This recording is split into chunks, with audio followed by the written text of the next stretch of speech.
Tila napapaisip na raw ang maraming umaasang maging homeowners kung panahon na bang gawing realidad ang kanilang pangarap ayon sa isang mortgage specialist. Kasi yung qualifying rate na tinatawag natin or stress test is gonna be lower. So meaning to say, they can get a higher mortgage compared to what it used to be. Habang ang mga nalalapit ng mag-renew ng mortgage, pinagdedesisyonan na rin daw kung paano mas mapapamura ang kanilang gastusin. Dumadami talaga ang mga tumatawag, and then ang trending na nakikita ko is doon sa mga tumatawag ngayon, especially yung mga may mortgage na at saka yung mga magko-closing pa lang, they are considering variable interest rate already. Miyerkules, ang Bank of Canada binabaan ang key interest rate sa ika-4 na pagkakataon mula Hunyo.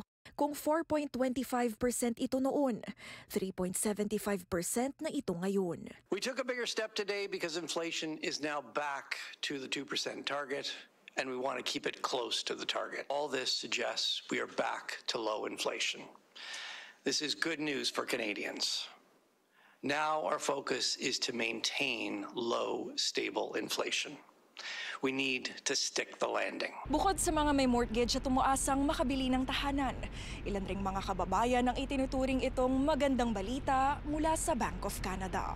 Sa ating mga kababayan na mayroong mga utang na naka-connecta o nakatali sa prime rate, magandang balita po ito kasi bumababa na po yung interest rate at bumababa na rin po yung cost of borrowing. Gayunpaman sa poll na inilabas ng Angus Reid Institute kamakailan, hindi pa rin ramdam ng maraming pamilya ang ginhawa, bagamat bumababa na ang rates of inflation at interest sa Canada. 51% ng Canadians ang nagsasabing hamon pa ring makabili ng mga pagkain para sa kanilang pamilya. Datos na hindi na raw gaano nagbago mula katapusan ng 2021. It's been a long fight against inflation, but it's worked. We've got inflation down. It has been a long road.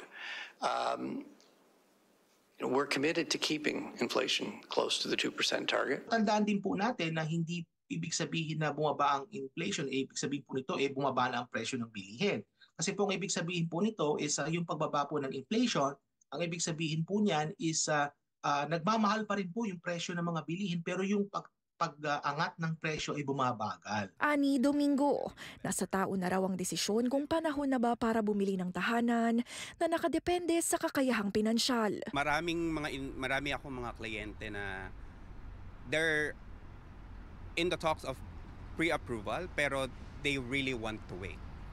Nag-iintay sila na bumaba pa ng bumaba ang interest rate before silang makabili. Taya ng ekonomista sa mga darating na interest rate announcements. Ang nakikita ko po dyan is magsesettle po yung interest rate natin somewhere around 2.75% for 2025.